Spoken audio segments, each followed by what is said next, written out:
Folks, just listen to the information given in this video clip. See, there is the ignorance of the general public is very rampant, and not knowing anything, not doing their research on what's going on. Everybody has very strong opinions to go after the wrong person.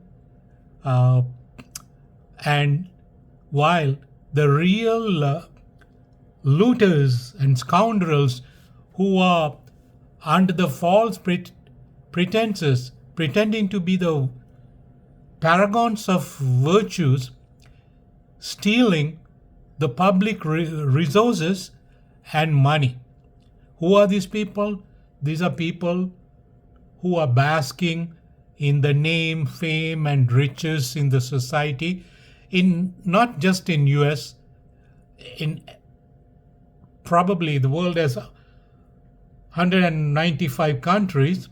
Of course, Taiwan is not recognized by United Nations, but still, let's say instead of 194, let's round it up 195.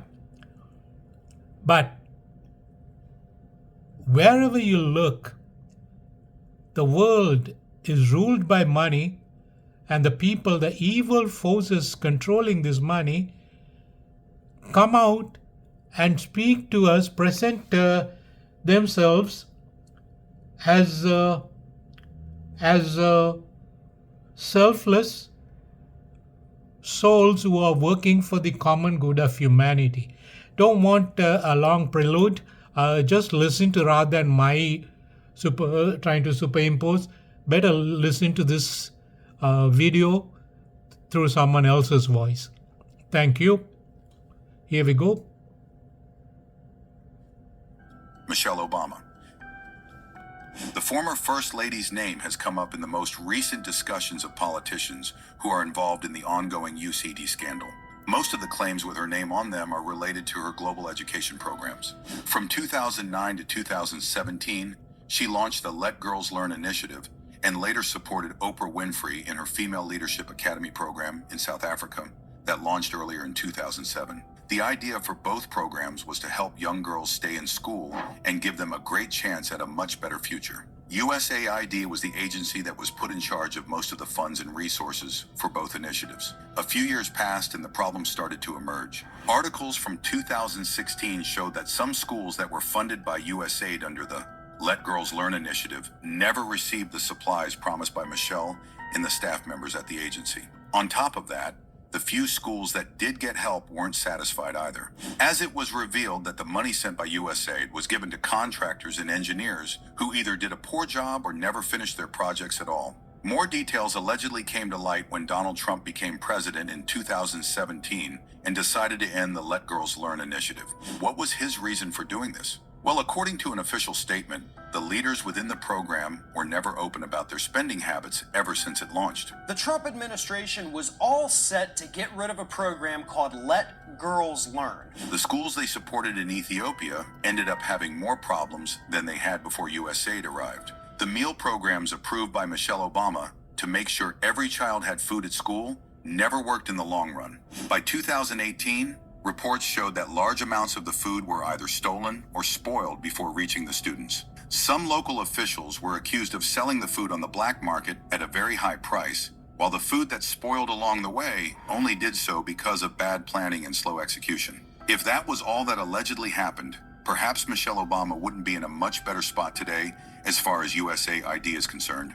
But according to the leaked files, the story only gets worse from here. Through close association with Michelle Obama in promoting education with USAID's help, another big name that recently got caught up in this mess was Oprah Winfrey. This felt bad to a lot of people, as the popular show host had spent a lot of time trying to build a good public image through charity. Her work in Africa has been praised by many people, and her contribution to female education has made a big difference in those places. However, most of the problems mentioned in the leaked files point back to a major scandal that happened back in 2007 because of her association with USAID.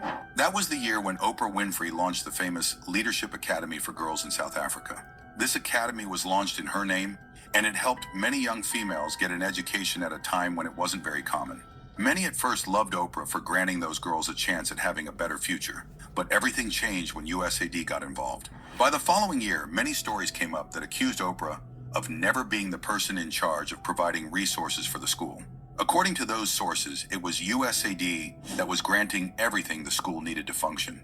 They claimed that Oprah Winfrey was just a name attached to the whole thing to make the program look better than it truly was.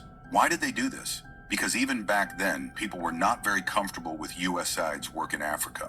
Some leaders at the time were concerned that the agents working for USAID were trying too hard to force their values on them. Some of these practices, were seen by the natives as sacred, and having foreigners try to take all that away in exchange for a small grant just didn't feel right.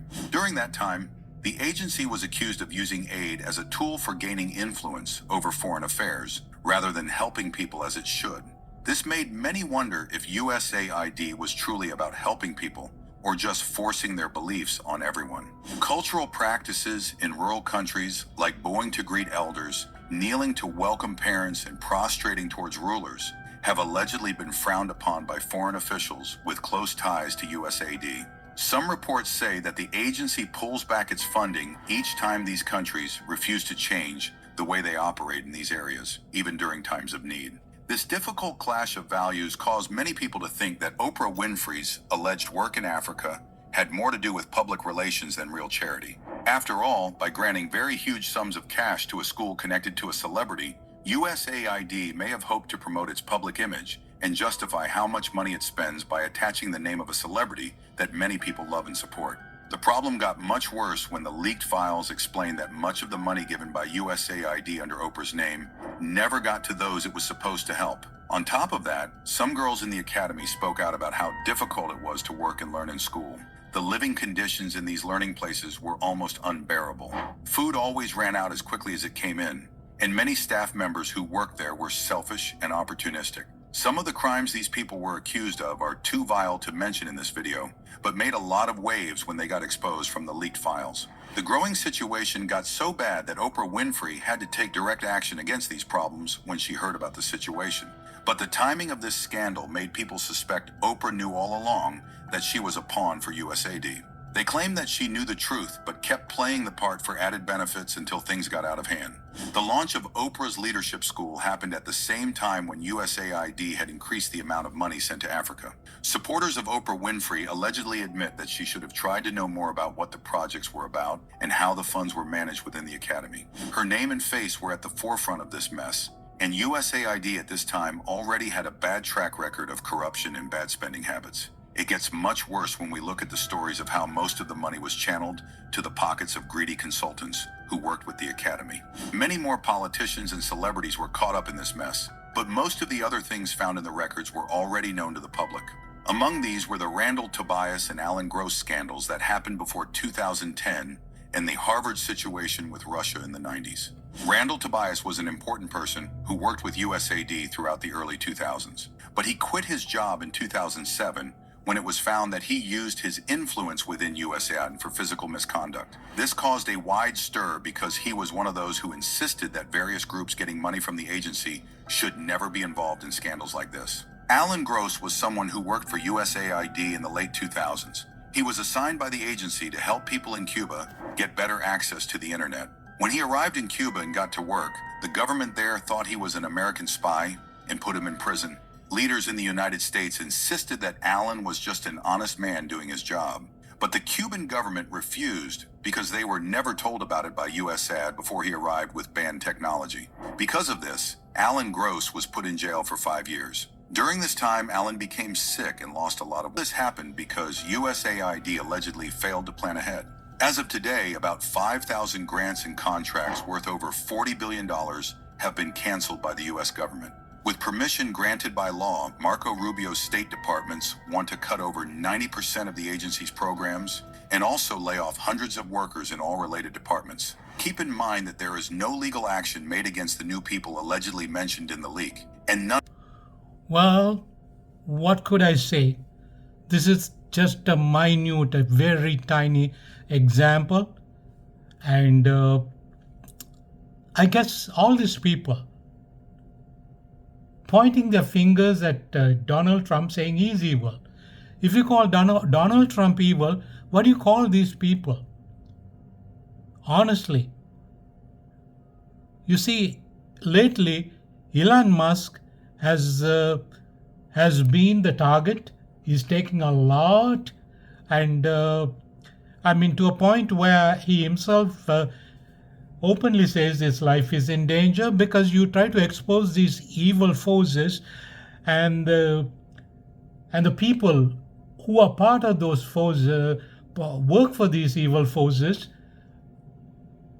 using their name, fame, and limelight. I guess I'm at a loss for words. And Elon Musk is now considered to be a bad person. He has no authority to do this. But what they have been doing through using the bureaucracy and the NGOs and the foundations to loot the resources, steal systematically, it's mind-boggling. I rather not say anything, but there's so much more to it. And we'll stop here. This is one tiny example, as I mentioned. People, you cannot live in the dark. You have to know the world you are living in. You have to know how this world operates. When people become aware, these evil forces can be quelled. When people remain stupid and dumb and become opinionated and not knowing, well, these evil forces straight from the hell, Satan will be ruling the earth. Thank you.